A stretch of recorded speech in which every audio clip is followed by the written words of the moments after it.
Hey guys, my name is Haley and today I'm going to be filming a favorites video, and by favorites I mean favorite books, which honestly is just a really late my favorites of 2019 because I have not been on booktube for like all of this year. So I'm just gonna run through my favorite books of last year so you like are mostly caught up on my reading from last year since like last June. And we're just gonna jump right on into that. I'm gonna go from like least favorite of the favorites to the most favorite, but like they're all favorites, you get me?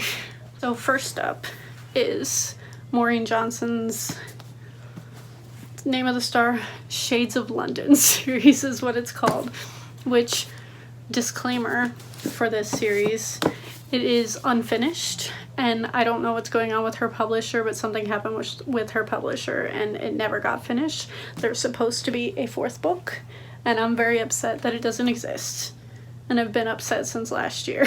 I gave them all like a 4.5 star, and it's because I binge read them at the beginning of last year, like in one go, like ordered them from Amazon one after another and just read all of them and was very mad because I did not know going into it that it was unfinished and it has no finishing date, because I think Shadow Cabinet came out in 2015, which was 5 years ago. I adore our main character, and this has one of the most fun and like romances I was really excited about.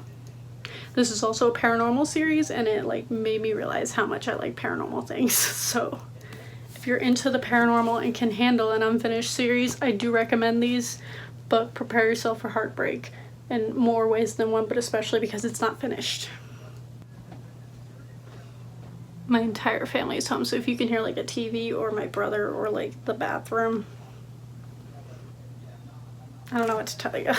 I don't know how well my phone picks up the audio, but we'll find out in editing. Next up on the favorites is Words of Radiance by Brandon Sanderson. I sort of started to tab this, but it took us a little while to get back into it because of Kate's schooling. So we did end up reading this last year. It was fantastic. I'm very excited to continue the series up there because Rhythm of War comes out at the end of this year and we still have to read Oathbringer. But this was fantastic. I gave it 4.5 stars. I don't know if I liked this more than Way of Kings. I blinked on the title, but I probably would say I like it about just as much. I will say the one thing about this that was not my favorite is there's a romance that's like budding that I'm not too sure about, so crossing my fingers that doesn't happen, but we'll see. Next up is one that I don't own yet, but I plan to eventually, and that is After Dark by Haruki Murakami. This has been my favorite Murakami to date. I've been reading it because obviously it's Kate's favorite author, and this one had like a thriller suspense lean to it. So I really enjoyed it. I really enjoyed one of the perspectives. I don't even know how to explain this book. It all takes place in one night and it follows a couple of characters in different perspectives, and that's really all I think you need to go going in, and just like have the idea that it's suspenseful. But I like binge read it for the Murakami marathon last year and absolutely loved it. So that has been by far my favorite Murakami I've read so far. I've only read like 4 of his books because I have Wind Up Bird, After Dark, and then I read his Pinball and the other books in the Wild Sheet Chase series.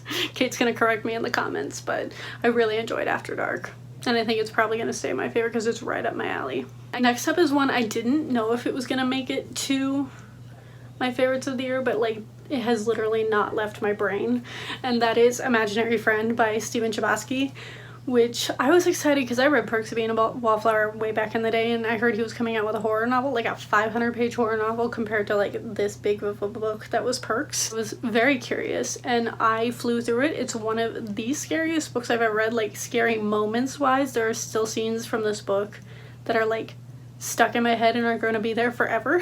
I did end up giving it like a 4.5 I think when I first read it, because the ending to me dragged, like the last 100 pages dragged a little bit, but I don't know if that would hold up on reread. Like I don't know if I was just in a mood when that happened or what, but it has not left my brain. I'm gonna end up getting it soon, and it's probably one of my favorite horror novels despite me giving it a 4.5 originally. I don't know what Past Me was thinking. I probably have to reread it, but Again, the book has not left my head, so it's making it on the favorites list. Next up, we have The Luminous Ted by Caitlin Starling.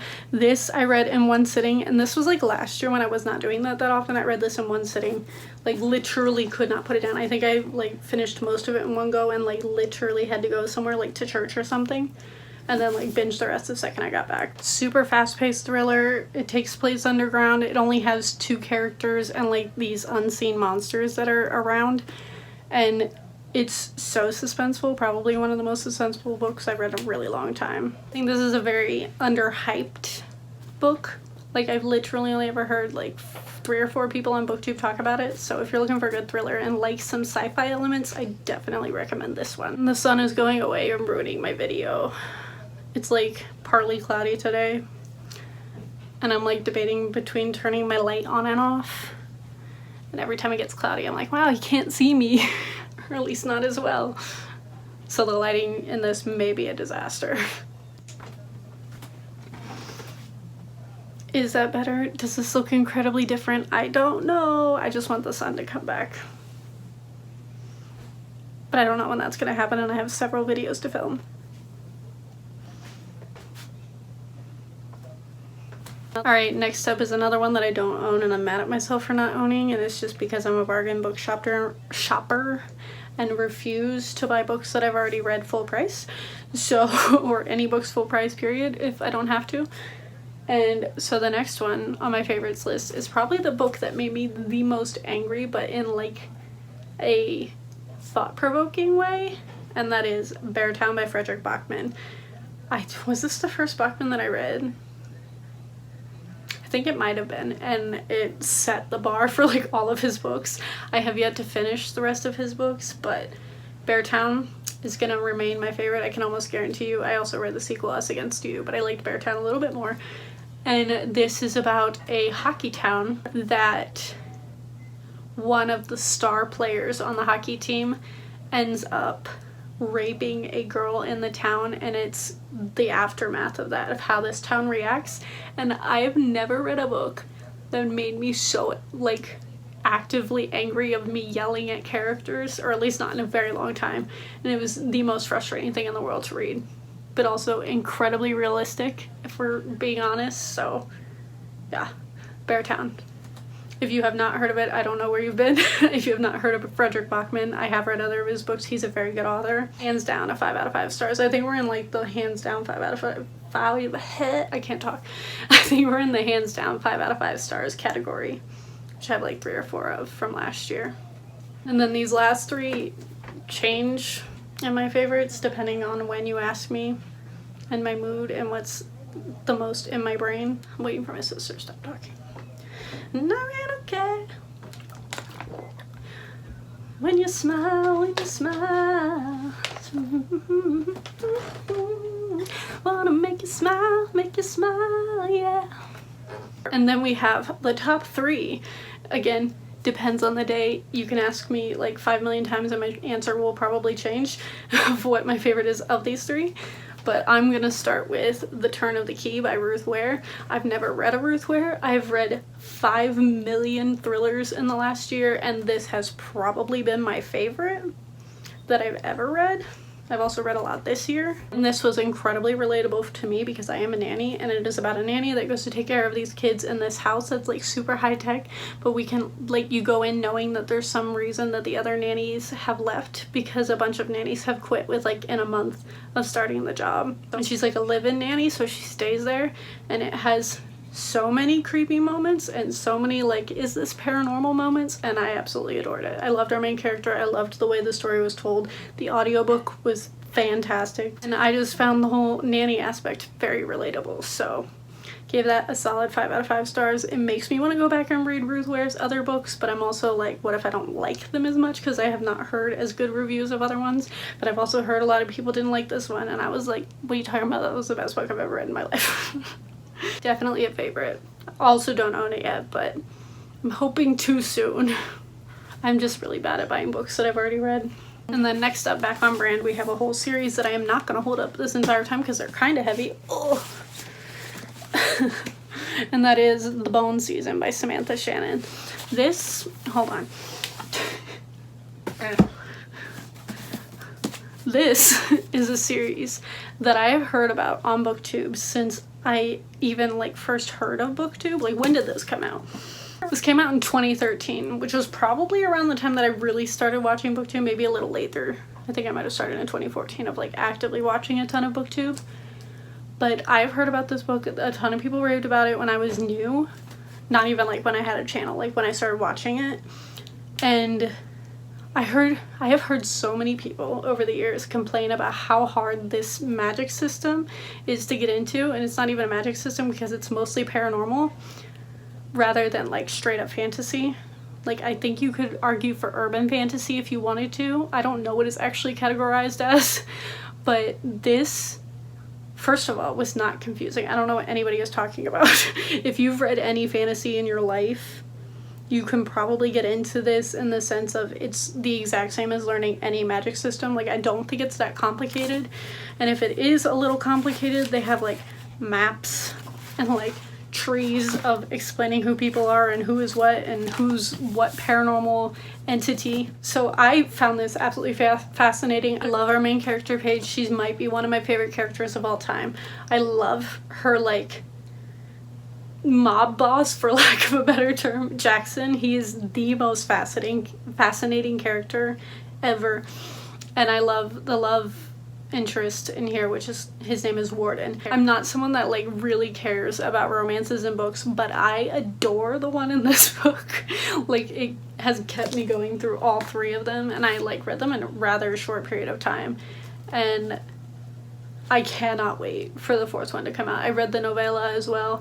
I think the Bone Season was my favorite, but honestly, they're all on the same level of enjoyment for me. I don't think the series gets slower. I've heard some people say this is slow or that it doesn't live up to their expectations the further you go down, and I'm like, I don't understand the people that are like, I couldn't get into that. If you're someone who likes fantasy, this is not hard to get into. If you don't like fantasy, that's probably another whole reasoning. But I adore these characters. I adore this world. It's one of the most fascinating worlds I've read in a really long time. I love the way like magic and like the paranormal aspects are used.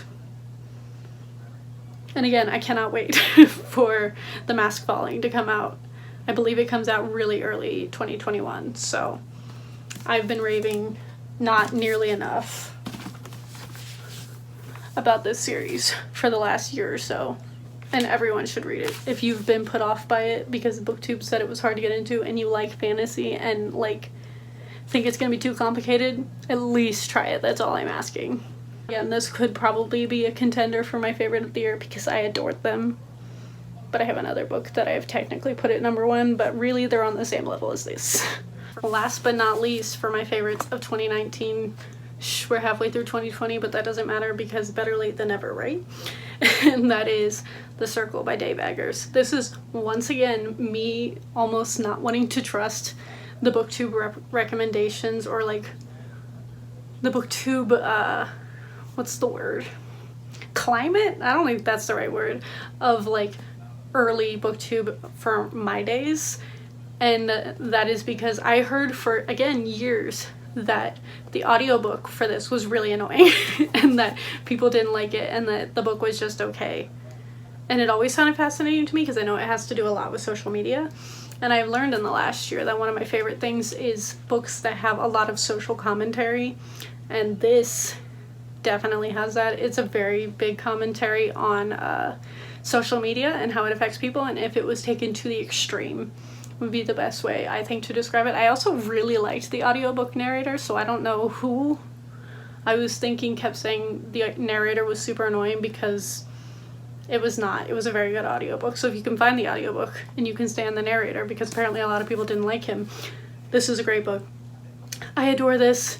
This has like started me delving into a lot of books like An Absolutely Remarkable Thing, and this one and another one that I've read this year seem to be my favorite things that I've read, and that's because they involve a lot of social commentary, like slightly dystopian, like not dystopian as in like hundreds of years and what society has turned into, but like slightly more in the future than 2020 that we're in, which everybody wants to be in at this point. We want to be out of 2020, but just slightly futuristic. and with a lot of social commentary of what like things like social media or like, and this one has a lot to do with social media and cancel culture as well, and what those things can spiral into if taken to the extreme. And that seems to be my favorite thing to read about recently. So if you know any books on that subject, let me know. This is what I am claiming as my favorite book of 2019. That is all of my favorite books of last year. I'm going to be filming a wrap-up of all the books I've read in the first 6 months of 2020. I don't know how I'm going to split that up because I've read 40 some books now and it's June, so we'll see how that ends up getting split up. But I hope you all enjoyed this. Let me know what your favorite book of 2019 was below, and even what your favorite book of this year has been. Thank you all for watching, and I will see all of you guys next time.